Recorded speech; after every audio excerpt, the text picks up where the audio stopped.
JKR അക്കാഡമിയിലേക്ക് എല്ലാവർക്കും ഒരിക്കൽ കൂടി സ്വാഗതം. ആദ്യം തന്നെ റിക്വസ്റ്റ് ഉണ്ട്, നിങ്ങൾ ആദ്യമായിട്ടാണ് ചാനൽ കാണുന്നതെങ്കിലോ ഇതുവരെ സബ്സ്ക്രൈബ് ചെയ്തിട്ടില്ല എങ്കിലോ ഇന്ന് തന്നെ സബ്സ്ക്രൈബ് ചെയ്യുക. അതോടൊപ്പം തന്നെ ബെൽ ബട്ടൺ ക്ലിക്ക് ചെയ്താൽ മാത്രമേ ഞാൻ ക്ലാസ്സുകൾ അപ്പോൾ തന്നെ നിങ്ങൾക്ക് നോട്ടിഫിക്കേഷൻ ലഭ്യമാവുകയുള്ളൂ. ഏജ് ഓവർ ആയ ഉദ്യോഗാർത്ഥികൾക്ക് വേണ്ടിയിട്ടുള്ള നോട്ടിഫിക്കേഷനുകളെല്ലാം തന്നെ നമ്മുടെ അക്കാഡമി വഴി എല്ലാ സമയത്തും ക്ലാസ്സുകൾ എടുത്ത് നൽകാറുണ്ട്. അപ്പോൾ ഈ ഏജ് ഓവർ ആയ ഉദ്യോഗാർത്ഥികളെല്ലാം തന്നെ ഒന്ന് ശ്രദ്ധിക്കേണ്ട പ്രധാനപ്പെട്ട കാര്യമുണ്ട്. നിങ്ങൾ നമ്മുടെ ചാനൽ ഒന്ന് സബ്സ്ക്രൈബ് ചെയ്തതിനൊപ്പം തന്നെ ബെൽ ബട്ടണിൽ ക്ലിക്ക് ചെയ്യുക. അപ്പോൾ ഞാനിടുന്ന ക്ലാസ്സുകളെല്ലാം തന്നെ അപ്പോൾ തന്നെ നിങ്ങൾക്ക് നോട്ടിഫിക്കേഷനിൽ ലഭ്യമാവുന്നതാണ്. ഇപ്പോൾ കോപ്പറേറ്റീവ് സർവീസ് എക്സാമിനേഷൻ ബോർഡ് വഴി സഹകരണ ബാങ്കിലേക്ക് data entry operator, system administrator, അതുപോലെ തന്നെ ടൈപ്പിസ്റ്റ് തസ്തികകളിലേക്ക് ഏജ് ഓവർ ആയ ഉദ്യോഗാർത്ഥികൾക്ക് നിരവധി അവസരങ്ങൾ വന്നിട്ടുണ്ട്. അപ്പോൾ നമുക്ക് ഏതൊക്കെ തസ്തികകളിൽ എത്ര അവസരങ്ങളാണുള്ളത്, ആർക്കൊക്കെ അപേക്ഷിക്കാം, ഏജ് ലിമിറ്റ് എത്രയാണെന്നുള്ള കാര്യങ്ങളെക്കുറിച്ചൊക്കെ തന്നെ വിശദമായിട്ട് നമുക്ക് ഇന്നത്തെ ക്ലാസ്സിൽ ചർച്ച ചെയ്യാം. ആദ്യം ഡാറ്റ എൻട്രി ഓപ്പറേറ്ററുടെ ആണ്. സഹകരണ പരീക്ഷാ ബോർഡാണ്. അതിൽ വിജ്ഞാപന തീയതി 10/10/2025 അപേക്ഷ ലഭിക്കേണ്ട അവസാന തീയതി 10/11/2025 അപ്പോൾ നേരിട്ടുള്ള നിയമനമാണ്. പരീക്ഷാ ബോർഡ് നടത്തുന്ന ഓൺലൈൻ പരീക്ഷയുടെയും ബന്ധപ്പെട്ട സഹകരണ സ്ഥാപനങ്ങൾ നടത്തുന്ന അഭിമുഖത്തിൻ്റെ അടിസ്ഥാനത്തിൽ പരീക്ഷാ ബോർഡ് തയ്യാറാക്കുന്ന റാങ്ക് ലിസ്റ്റ് പ്രകാരമാണ് നിയമനം നടത്തുന്നത്. നിയമന അധികാരി ബന്ധപ്പെട്ട സഹകരണ സംഘം ബാങ്കുകളാണ്. അപേക്ഷ സമർപ്പിക്കുന്നത് എങ്ങനെയാണെന്ന് ചോദിച്ചാൽ ഒരിക്കൽ കൂടി പറഞ്ഞു തരാം. ഒറ്റത്തവണ രജിസ്ട്രേഷൻ നടത്തിയിട്ടില്ലാത്ത ഉദ്യോഗാർത്ഥികൾ ഒറ്റത്തവണ രജിസ്ട്രേഷൻ പൂർത്തിയാക്കിയതിന് ശേഷവും നിലവിൽ രജിസ്റ്റർ ചെയ്തിട്ടുള്ള ഉദ്യോഗാർത്ഥികൾ അവരുടെ പ്രൊഫൈലിലൂടെയും ഓൺലൈനായി പരീക്ഷാ ബോർഡിൻ്റെ വെബ്സൈറ്റിലൂടെ, അതായത് www.cseb.kerala.gov.in എന്ന സൈറ്റിലൂടെ അപേക്ഷ സമർപ്പിക്കേണ്ടതാണ്. അപ്പോൾ ഒറ്റത്തവണ രജിസ്ട്രേഷൻ ചെയ്യാത്ത ഉദ്യോഗാർത്ഥികൾ ഉടൻ തന്നെ ചെയ്യുക. ചെയ്തതിന് ശേഷം ചെയ്തിട്ടുള്ള ഉദ്യോഗാർത്ഥികൾ തങ്ങളുടെ പ്രൊഫൈൽ വഴി അപേക്ഷ സമർപ്പിക്കാവുന്നതാണ്. അപ്പോൾ നമുക്ക് ആദ്യം ഡാറ്റ എൻട്രി ഓപ്പറേറ്ററുടെ നോക്കാം. ഡാറ്റ എൻട്രി ഓപ്പറേറ്റർ തസ്തിക എന്ന് പറഞ്ഞാൽ കാറ്റഗറി നമ്പർ 32/2025 അതിൻ്റെ വിദ്യാഭ്യാസ യോഗ്യത എന്ന് പറയുന്നത് അംഗീകൃത സർവകലാശാലയിൽ നിന്നുള്ള ബിരുദം, അതുപോലെ തന്നെ കേന്ദ്ര സർക്കാർ അംഗീകരിച്ച സ്ഥാപനത്തിലെ ഡാറ്റ എൻട്രി കോഴ്സ് പാസ്സായ സർട്ടിഫിക്കറ്റ് വേണം. അതുപോലെ തന്നെ ഒരു അംഗീകൃത സ്ഥാപനത്തിൽ ഡാറ്റ എൻട്രി ഓപ്പറേറ്റർ തസ്തികയിൽ ജോലി ചെയ്ത 1 വർഷത്തെ പ്രവൃത്തി പരിചയവും ഉണ്ടായിരിക്കണം. സംഘത്തിൻ്റെ പേര്: 1 Kulathupuzha SB 1867 data entry operator ഒരു ഒഴിവാണ് ഉള്ളത്. 2 മേത്തല സർവീസ് സഹകരണ ബാങ്ക് 298 അത് തൃശ്ശൂരാണ്. അവിടെ ഡാറ്റ എൻട്രി ഓപ്പറേറ്ററുടെ ഒരു ഒഴിവാണുള്ളത്, ജനറലാണ്.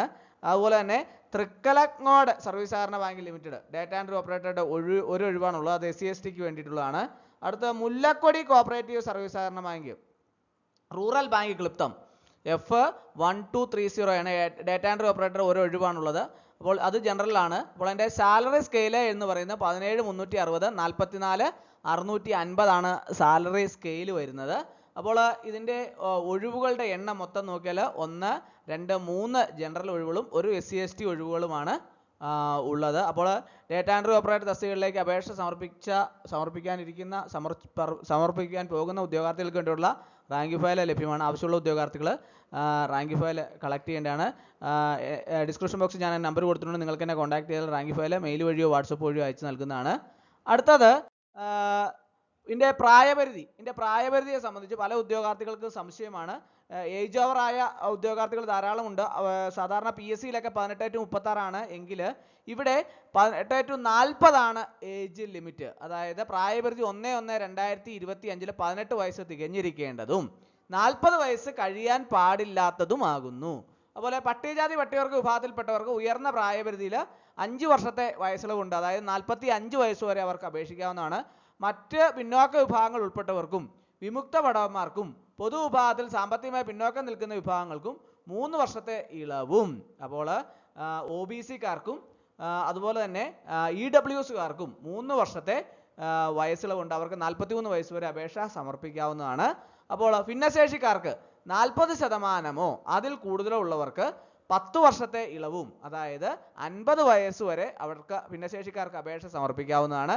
വിധവകൾക്ക് 5 വർഷത്തെ ഇളവ് ലഭിക്കുന്നതാണ്. അതായത് അവർക്ക് 45 വയസ്സ് വരെ വിധവകൾക്ക് ഇതിലേക്ക് അപേക്ഷ സമർപ്പിക്കാവുന്നതാണ്.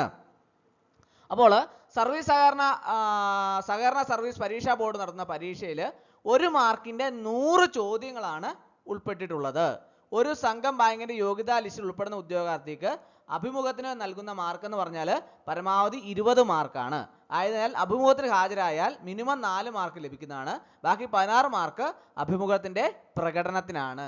അതുപോലെ തന്നെ അടുത്ത് ഉദ്യോഗാർത്ഥികൾ പരീക്ഷാ ഫീസിനോടൊപ്പം തന്നെ സർക്കാരിന്റെ 13/8/2024 സഹകരണ ഉത്തരവ് പ്രകാരമുള്ള 18% GST കൂടി അടയ്ക്കേണ്ടതാണ്. ഉദ്യോഗാർത്ഥികൾക്ക് ഒന്നിൽ കൂടുതൽ സംഘം ബാങ്കുകളിലേക്ക് അപേക്ഷിക്കാവുന്നതാണ്. പൊതുവിഭാഗക്കാർക്കും വയസ്സിളവ് ലഭിക്കുന്നവർ ഉൾപ്പെടെ ഉള്ളവർക്കും സഹകരണ ചട്ടം 183(1) പ്രകാരം ഒരു സംഘം ബാങ്കിന് 150 രൂപയും തുടർന്നുള്ള ഓരോ സംഘത്തിനും 50 രൂപ വീതവും അധികമായി പരീക്ഷാ ഫീസായി അടയ്ക്കേണ്ടതാണ്. അപ്പോൾ പട്ടികജാതി വിഭാഗക്കാർക്ക് അപേക്ഷയിൽ സംഘം ബാങ്കിന് 50 രൂപയും തുടർന്നുള്ള ഓരോ സംഘം ബാങ്കിന് 50 രൂപ വീതവും അധികമായി പരീക്ഷാ ഫീസായി അടയ്ക്കണം. ഉദ്യോഗാർത്ഥികൾ സഹകരണ സർവീസ് പരീക്ഷാ ബോർഡിന്റെ വെബ്സൈറ്റിൽ പരിശോധിച്ച് വിജ്ഞാപനം വായിച്ചു നോക്കിയതിന് ശേഷം ഓൺലൈൻ അപേക്ഷ സമർപ്പിക്കുക. തപാൽ മുഖേന അയക്കുന്ന അപേക്ഷ സ്വീകരിക്കുന്നതല്ല, അത് പ്രത്യേകം ശ്രദ്ധിക്കേണ്ടതാണ്. അപ്പോൾ ഇത്രയും കാര്യങ്ങളാണ് കോപ്പറേറ്റീവ് സർവീസ് എക്സാമിനേഷൻ ബോർഡിന്റെ അപേക്ഷ സമർപ്പിക്കാനുള്ള മാനദണ്ഡങ്ങൾ. ആദ്യം നമ്മൾ ഡേറ്റ എൻട്രി ഓപ്പറേറ്ററുടെ കണ്ടു. ഡേറ്റ എൻട്രി ഓപ്പറേറ്റർക്ക് 18 to 40 വയസ്സുള്ളവർക്ക് അപേക്ഷിക്കാൻ ജനറൽ കാറ്റഗറി. അതുപോലെ തന്നെ EWS വിഭാഗത്തിൽ പെട്ടവർക്ക് 43 വയസ്സ് വരെയും, SC/ST വിഭാഗക്കാർക്ക് 45 വയസ്സ് വരെയും, OBC-കാർക്ക് 43 വയസ്സ് വരെയും, ഭിന്നശേഷിക്കാർക്ക് 10 വർഷത്തെ വയസ്സിളവുണ്ട്, വിധവകൾക്ക് 5 വർഷത്തെ വയസ്സിളവുണ്ട്. അപ്പോൾ ഇത്രയുമാണ് വയസ്സിളവിനെ സംബന്ധിച്ച്. അടുത്തത് ഇനി ടൈപ്പിസ്റ്റ് തസ്തികയാണ്. ടൈപ്പിസ്റ്റ് കാറ്റഗറി നമ്പർ 33/2025 ആണ്. അതിൻ്റെ വിദ്യാഭ്യാസ യോഗ്യത എന്ന് പറയുന്നത് SSLC അഥവാ തത്തുല്യ യോഗ്യതയാണ്.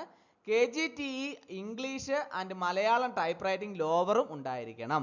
പിന്നെ സംഘത്തിന്റെ പേര് അരുവിക്കര ഫാർമേഴ്സ് സർവീസ് സഹകരണ ബാങ്കാണ്. ടൈപ്പിസ്റ്റിന്റെ ഓരോ ഒഴിവാണുള്ളത്, അത് ഭിന്നശേഷി വിഭാഗത്തിനാണ്. ശമ്പളം 16,890, 43,660 ആണ് സ്കെയിൽ ഓഫ് പേ. ഇവിടെ ഏജ് ലിമിറ്റ് 18 to 40 ആണ്. OBC-കാർക്ക് 45, SC/ST-കാർക്ക് 45. ഇത് ഭിന്നശേഷി വിഭാഗത്തിനാണ്. അവർക്ക് 50 വയസ്സ് വരെയുള്ളവർക്ക് ഇതിലേക്ക് അപേക്ഷ സമർപ്പിക്കാവുന്നതാണ്. അടുത്ത് സിസ്റ്റം അഡ്മിനിസ്ട്രേറ്റർ ആണ്. ഇവിടെ 31/2025 ആണ്. ഇവിടെ ഇതിന്റെ വിദ്യാഭ്യാസ യോഗ്യത എന്ന് പറയുന്നത് MCA BTech ആണ്. Computer science or electronic communication or information technology ആണ്. എക്സ്പീരിയൻസ് വേണം. Minimum working experience of 3 years as system administrator or equivalent post in any recognised institutions is desirable. അതുപോലെ തന്നെ ഇവിടെയും ഏജ് ലിമിറ്റ് 18 to 40 ആണ്.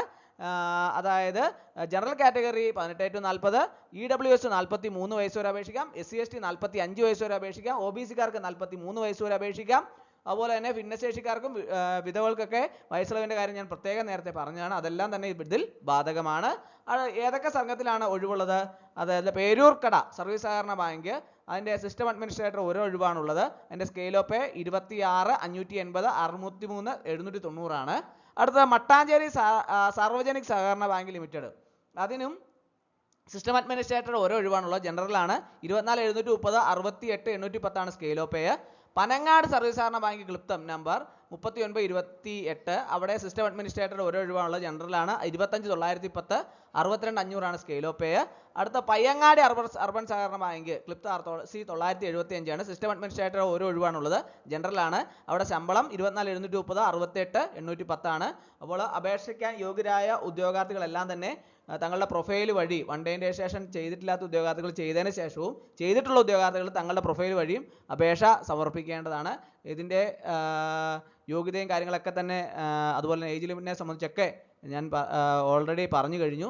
അപ്പോൾ ഇതിലേക്കും അപേക്ഷ സമർപ്പിച്ച ഉദ്യോഗാർത്ഥികൾക്ക് വേണ്ടിയുള്ള റാങ്ക് ഫയൽ ലഭ്യമാണ്. റാങ്ക് ഫയൽ ആവശ്യമുള്ള ഉദ്യോഗാർത്ഥികൾ ഉടൻ തന്നെ കോൺടാക്ട് ചെയ്യുക. ഡിസ്ക്രിപ്ഷൻ ബോക്സിൽ ഞാൻ നമ്പർ കൊടുത്തിട്ടുണ്ട്. നിങ്ങൾക്ക് എന്നെ കോൺടാക്ട് ചെയ്താൽ റാങ്ക് ഫയൽ മെയിൽ വഴിയോ വാട്സപ്പ് വഴിയോ അയച്ചു നൽകുന്നതാണ്.